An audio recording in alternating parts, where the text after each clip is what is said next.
Yun ang pinakamahalaga, unang-una.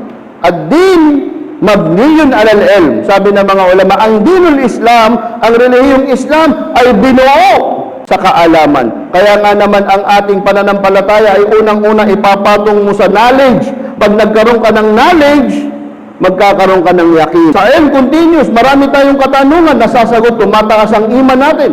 At magkakaroon tayo ng yakin sa puso natin. At kapag meron na tayong yakin, wala na tayong alinlangan sa kagandahan ng Islam, sa kapangyarihan ni Allah subhanahu wa ta'ala, sa kanyang reward, sa kanyang parusa.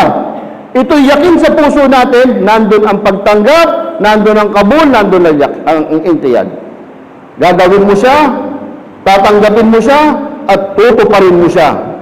Kaya nga naman, kapag meron tayong mga kapatid, nakikita natin na may kulang, dito natin siya i-gauge. Bakit ba ayaw magsala? Wala bang ingkiyad sa kanya? Wala bang pagpapaakay? Kapag wala ang isa sa mga sangkap nito, walang silbi na magsabi ka ng la ilaha illallah. Sapagkat ang sabi ng mga ulama, dapat kumpleto lagi ang sangkap ng iman na tatlo. Dapat kung ano yung nilalaman ng ating puso, sinasabi ng ating dila at kinikilos ng ating katawan. Ito ang ating pananampalataya. Ito ang ating paniniwala.